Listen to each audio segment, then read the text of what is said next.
The Bill Moran Podcast.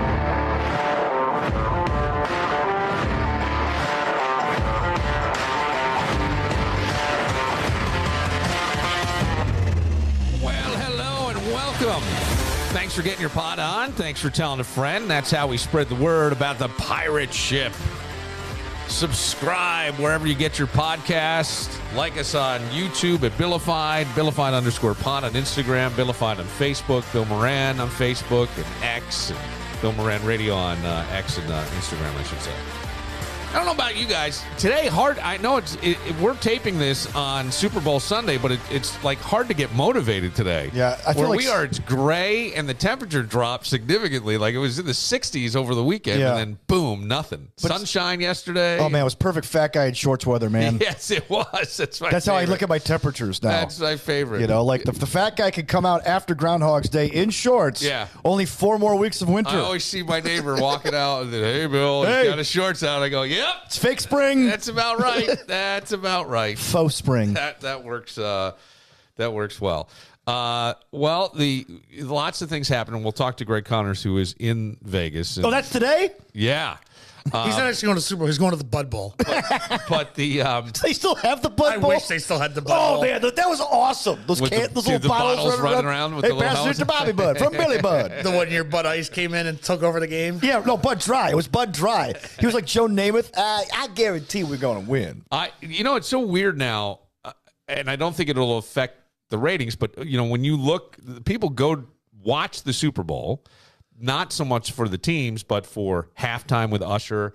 The buzz around it, celebrities, certainly the Taylor Swift intrigue that she landed in LAX and she'll pop a flight over, I'm sure, to Vegas, and all these different things. Got the Greg Connors She's gotta copter. get her steps in. So you've got, actually they had somebody flying in, a CEO of some big company, and this copter went down on his way to Vegas. Yeah. Is he okay? Yeah, no. He died? Yeah, the whole thing did. Yeah. What company? I don't remember. CEO of some major. Was it a tech company? I thought it was a healthcare company. Okay. Dad doesn't do that kind of recruiting. He needs tech. Well, no, because you got to understand, like these guys, like are the movers and shakers of what goes on. Right.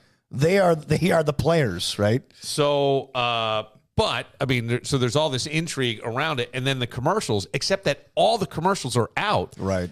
Or at least majority of them. I don't know if you'll see different things, but like the New York Post had every commercial and what quarter it was going to run in. Yeah, that sucks. Because it used to be you waited watch, to see, right? There was and then now, like the last 3 years, it's been like go to YouTube and see the Dr. Pepper commercial. Yes. Go to YouTube and see the Billified commercial. Remember the GoDaddy commercial that everybody made a big deal about? The girl's going to take her shirt off, so all these pervs went to GoDaddy.com, which was the point. That's what they wanted you to do, and that's what opened up the door for everybody building their own websites and getting YouTube channels. Was GoDaddy? That's the host. That's I didn't the go to that impetus. site, but Dan must have been disappointed. Well, here's what is my favorite ad, is the M&M ad, which has former Buffalo Bill Bruce Smith in it. Hey, ex-world. Oops. Sorry. Oh, yeah, he could have had that. Only Super Bowl winners get a ring, right? Wrong. M&M's presents the Almost Champions Ring of Comfort. It's actual science. First, we took comforting M&M's peanut butter and compressed it into real diamonds. It doesn't taste like peanut butter. Don't lick the blame. Then we polished them with the size of those who almost won a Super Bowl. Almost. And Terrell Scarlett Owens. Johansson. I've lost 2 Oscar races. In the same year. Don't tell Marino I gave you this. So Bruce is in the commercial. Bruce is in the commercial, and T.O. he talks. But he's in as a Redskin. He not as and a Bill. T.O. and they have name tags on, and they're sitting there, and they sigh on the M&Ms that are being compressed into the rings, and then Bruce says something there. Here, listen again. You'll hear Bruce at the end. Only Super Bowl winners get a ring, right? Wrong. M&M's presents the Almost Champions Ring of Comfort. It's actual science. First, we took comforting M&M's peanut butter and compressed it into real diamonds. It doesn't taste like peanut butter. Don't lick the blame. Then we polished them with the size of those who almost won a Super Bowl. Almost. That's what Bruce says. Almost. T.O. didn't almost win a Super Bowl. I don't think T.O. came close. He played with the broken leg. Yeah, that's right. The Eagles. I forget. Eagles. Well, it was 1 year. That's right. Yeah, but he played on caught a broken 11 balls. leg. Yeah, he caught 11 balls in that game. Yeah. He was the one who said, yes. ripped on Donovan McNabb. Yes, That's saying, right. I played, and Donovan was allegedly sick or hurt or whatever. He goes, I played on a broken. I didn't get sick of there in the Super Bowl. That was his famous line. That's right. He did. Yeah. Forgot all about that. That's right. I keep thinking of T.O. when he was in Dallas when he went to vacation with Tony Romo and Jessica Simpson. And they, don't blame my quarterback. That's my teammate. It's really unfair. There was another one that I really enjoyed too. Christopher Walken in the BMW ad. Okay. And I haven't seen any. This I haven't seen them this either. is a minute long, I think. Let me see if I have the right button 12 here. minutes. No, that's our. Here we go. It's for BMW. So Christopher Walken is walking out of the restaurant. It's the real deal. Valet pulls it up. 100%. Electric. It's the real deal. Everybody's imitating Christopher Walken to Christopher Walken. Now he goes to a coffee shop. Enjoy your coffee. Careful, it's hot. Thanks. Your dog's so cute. Walking his dog. Ooh, so adorable. Wow. Right. We both know it's the man. Makes the clothes. Shannon Taylor. You look nice. Okay. We done? Hello, Mr. Walken. Does this Going into a table work for restaurant. you? Yeah. Yeah. Did someone say yeah? That's Usher. Sitting at another Don't you table. got somewhere to be? Yeah. And Usher goes dancing up the stairs and out of the restaurant. There's only one Christopher Walken and only one ultimate driving machine. The rest are just imitations. Come on. That's clever. I think that may be my favorite one. Yeah. Clean, not overly anything. There's another one I like for Uber Eats that's out there too, where Uber Eats pulls up and it has a bunch of stuff. It's not just food. It's like flowers and groceries. And the woman dropping off goes to Jennifer Aniston. She's on a lot. She goes, I didn't know you could get this from Uber Eats. She goes, yeah, you can. But when you remember that, you have to forget something else. So there's all these people who forget, like some guy walks into the boss's office and goes, hey, Uber Eats does this. And the guy's like, wow, that's amazing. Have a seat. And the guy's like, he forgot how to sit down, right? All the shit. And at the end, it's what's his name from Friends walks in. Oh, Ross? Yeah. Okay, David Schwimmer. David Schwimmer. Thank you. David Schwimmer walks in and he goes, hey, Jennifer. She's like, doesn't remember. And then he gives her a hug and she's like, whoa. And then he's like, we worked together for 10 years. And she's like, yeah. And she turns around and she's walking away. She goes, you'd think I'd remember 10 years of my life. Right. But so that's kind of cute. But other than that, I wasn't That's kind of a weird nod at the other dude who'd passed away. The guy who played Chandler, because he says he didn't remember anything from Friends. Michael Perry. Well, it's because he was strung out on Matthew everything. Perry. Matthew Perry. Yeah, how quickly we forget. Uber Eats brings groceries now. Yeah. I didn't. That's the thing. I did not know that at all. And then you did hear OJ. Now OJ. Hello, X World. OJ is he's still out there doing his thing. I'll tell you what, OJ without his hat on looks really old. Oh yeah, when he doesn't have the visor on. And you start to see like the freckles and things on his face. Yeah, but they're liver spots. Well, he's looking. Got to be almost 75. No, right? I think he's 76. Yeah, he's 76. So he's almost in the Mick Club. But his hair looks the what club? The Mick Jagger Club. Oh, he's like, yeah. Well, Mick, Irish. Mick looks Mick great. Mick looks great, but OG doesn't look bad.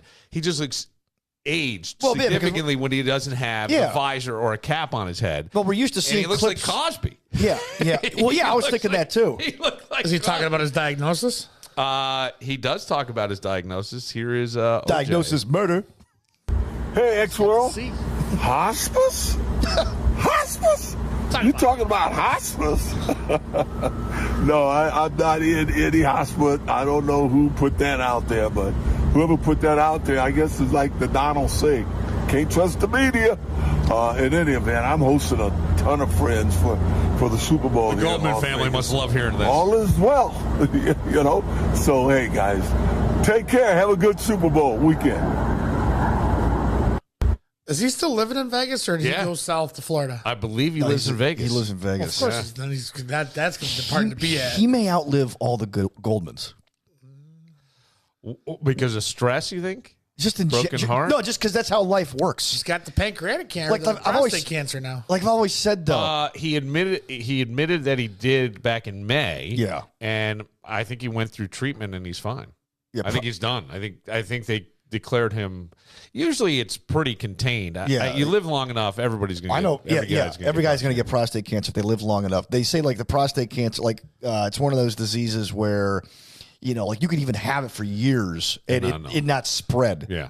Is that the one that the King of England has? Didn't he just have prostate too? Supposedly. I believe yes, but he had an enlarged prostate was why he was in, and then after that they said it was benign, and then it comes out that he has cancer, so everybody's assuming that, but I don't know. Well, if you watch King and the Juice together, hand in hand at chemo. Let's go. Well, that's a reality show for you. If you watch The Crown on Netflix, which talks about Queen Elizabeth's life, her father, who was the King of England. Let me just say this real quick. I don't have a vagina. Okay. Yeah, me either. Yeah, well, your family was big into the royal family, though. Yeah. No, his brother went to party. My brother did go to party and pick up chicks. Well, but the point is, though, is Nothing that to do with the royal family. when her father was the King of England, he had cancer too in his life, but they wouldn't call it a tumor. They wouldn't call it cancer. They said, It's not a tumor. We had some alterations. Oh. And then finally they had to tell him, hey, it's time we gave these alterations a name. Well, what do you want to call it? He goes, a tumor. Okay. The doctor would tell him, listen, the British you got always have to do everything with a little extra flair. Little class. So I wouldn't be surprised if they're trying to hide this. And meanwhile, you got Harry's like, oh, Harry wanted to go see him, and they said no. Well, Harry went over there. Yeah. I don't know if he got to see him or not. Yeah, because the story was that they didn't want any distractions. Who are you again? Yeah, right. Then William's got to be sitting there licking his chops going, I am your tumor. That's interesting. Well, could you party with OJ? Like, if you see OJ I out, think most people, 9 people out of 10 would party with OJ. I'm starting to just think, to say that they could do, even though they're like, oh, I was just doing some investigative journalism. Let's say you're in a restaurant, you're at a bar, and you see OJ holding court, and he's there with a royalty of the NFL, guys he played with. He did a whole thing for what's his name who died from the Rocky movie. Carl Weathers. Carl Weathers. I was going to say Mayweather. Carl Weathers. And Carl Chubbs. Weathers, Chubbs. Apollo Creed. He just, I guess, I didn't realize he played for the Raiders. Briefly, for about 2 years. He was a linebacker. Yeah. Because OJ said he came up to me like my rookie year, and he said he was an he goes, he was an actor, that's how OJ says it. And they became friends and stuff. But I'm like, you got all that celebrity around. You'd almost be tempted to just, I wouldn't want to hang out, but I'd want to eavesdrop. I'd want to. You want to be in OJ's orbit. I want to know what they're talking about. Yeah. I would be fascinated to watch people interact with OJ. I don't want to be behind his velvet rope. I want to be the next table over behind my velvet rope. That's what I'm saying. But I want to be close to the edge. I don't want the juice's Grey Goose. I want my Grey Goose. I want to see everybody. Remember those Whisper 2000s? Yeah. I want to wear one of those just to crank it up to see what people. A Whisper 2000. Oh, back in like the 90s, they had this thing called the Whisper 2000. It looked like a Walkman. You put on headphones. It's for people who couldn't afford hearing aids. So they invented the Whisper 2000. Oh. So it would basically be a microphone for other people so they could hear. You could hear the conversations. Oh, I didn't know this. And you'd wear headphones. You could hear other people better. Yeah, but like that's my thing. If I saw OJ out, I wouldn't want to be part of OJ's party, but I'd be just fascinated. I couldn't take my eyes away from it. To watch who's there, who's interacting. He's a living train How many wreck. people are trying to get close to this guy who is accused? Many people believe that he committed murder Twice. Yeah. Or if I'm in his velvet rope, I want to be in the far corner from him. He can be in the other corner. I'll be in this corner. Well, the thing is, Just watch him. let's say you work for a company. You're not in charge. You're like second in command. Second. Yeah. Could you have the backbone to stand up to your boss if the boss goes, "Hey, listen, we got invited to OJ's party at the Super Bowl." And we're all going to go. We're Just going to for make curiosity. a great showing. We're going to make a great showing. There's going to be a lot of business possibility there, right? Possible business for us. We've got all these different things. OJ is hosting it, but these people are now representing OJ, and we want to get their business. This is business. Yeah. So this is a business thing. Yeah. Do you go or not go? Yes. I think I don't go. Oh, really? Yeah, I think I go, back's killing me. I can't make the flight. I think I would be too uncomfortable. I'd be uncomfortable. Like, I would feel morally like I just couldn't do it. Yet. Just kind of curiosity, I'd want to go. If I could be like Kevin and be way in the back, like, could I stand on the outside of the ropes, go, yeah, I'm with them, but I'm really not with them? Well, here's the thing. This kind of became a thing when Tim Graham from The Athletic, when he was at the Buffalo News, he interviewed O.J. Simpson. And OJ gave him one directive because we can't talk about what happened in Los Angeles. So Tim's a pretty moral guy. If there's any sports investigative journalism done in Western New York, Tim's done 99% of it. Okay. And he's done a great job. And he went and interviewed him, and he had him on his show, in fact, when he was on the air, because he's like, look, this guy, regardless of what you think about him, the guy has stories. The guy has a story. So do you want to learn something from this and take something out of this, or do you just want to ignore him for moral purposes? Either way, how can you go wrong? Well, the other side of this is, here's the truth. As I'm saying this, I go against everything I even say on this podcast. I think that most of the reason I wouldn't go is because I would be so judged. Now, I was judged when I met Mike Tyson. People are saying you took a picture with a convicted rapist. I took a picture with a convicted rapist, and my thing was, but he served his time and he never did it again. Right, he repented. And then you could argue with OJ, he was found not guilty by a jury of his peers. Yes, whether or and not he we served agree. His time in his other and trial. he served his time 9 years in prison in Vegas. As far as we know, hasn't done anything again. So. Well, then there was when he stole. Oh, that was for the 9 years. Yeah. That was for the 9. The 9 years was for the stealing of the thing, which would have been about never been a 9-year deal. It was kidnapping. They said that was a 2-year case soaking wet. Oh, yeah. It would have been weekends, and because it was OJ and he didn't get convicted, we're going to throw the book at So him. I guess if I really went through and my boss wanted to go, I would be nervous, but I'd be so intrigued. I may be lying to you saying I couldn't do it. On my own, though, I'm not going to go party with OJ, but damn, am I going to watch? Just out of curiosity. I am just going to watch. I want to see how people interact with this guy. Yeah. I'm fascinated by it. You're basically a spectator. Matter of fact, most of the people taking pictures with OJ, I'm not sure were alive or cognizant enough to understand who he was and what he was being accused of. I work with guys who didn't even realize OJ played for the Bills. And they're that young. Well, I didn't for a number of years because when I was coming into, don't forget, my dad was not a sports fan. So My Sundays afternoon are for the cross puzzle of the New York Times. That's right. Yes, that's pretty true. That and William Sapphire's article and column in the New York Times magazine. But I loved it. So I got Sports Illustrated, and OJ played for the 49ers.